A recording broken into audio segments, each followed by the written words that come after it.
Correndo o olho no livro de Josué, me preparando para a EBD, eu me deparei com um episódio que eu não me lembro de ter notado antes nas minhas leituras, mas eu queria tirar uma lição aqui para você e você que pertence a uma igreja, você da nossa igreja, a Igreja Batista Memorial em Ervalha.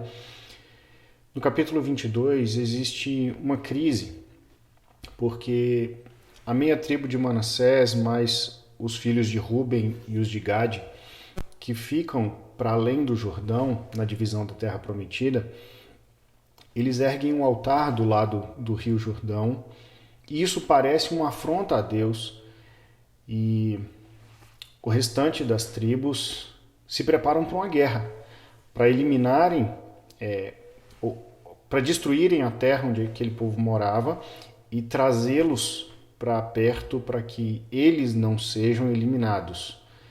É interessante como que eles trabalham a questão. E no versículo 16 do capítulo 22 de Josué, eles dizem o seguinte: Assim diz toda a congregação do Senhor: Que infidelidade é esta que cometeste contra o Deus de Israel, deixando hoje de seguir o Senhor, edificando-vos um altar para vos rebelardes contra o Senhor?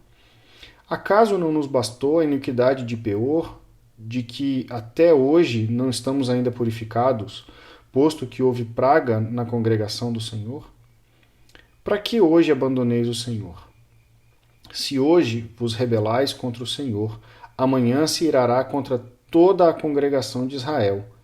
Se a terra da vossa herança é imunda, passai-vos para a terra da possessão do Senhor, onde habita o tabernáculo do Senhor, e tomai possessão entre nós. Não vos rebeleis, porém, contra o Senhor, nem vos rebeleis contra nós, edificando-vos altar, afora o altar do Senhor nosso Deus.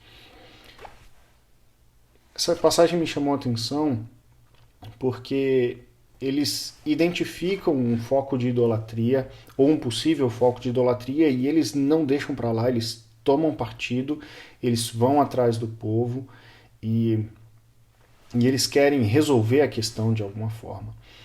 E dentro da mentalidade da época, eles viram para os seus irmãos e falam assim: se a terra onde vocês estão é imunda, passem para o lado de cá. Fiquem conosco, morem entre nós, mas não se percam, não se rebelem contra Deus. É interessante como que eles buscam os seus irmãos para que eles não pequem. Eles insistem que eles estejam do lado do Senhor. Eles não deixam que os seus irmãos cometam e permaneçam no pecado. Pelo contrário, eles oferecem as suas próprias casas, eles oferecem dividir a sua própria terra, aquilo que eles têm, para que os seus irmãos não caiam em pecado. E isso é importante para nós, uma grande lição, porque eu tenho visto, às vezes na internet, e nós podemos ver, às vezes em aconselhamento, que alguns irmãos eles ficam abandonados nos seus pecados. Não tem alguém que veja e que queira confrontar.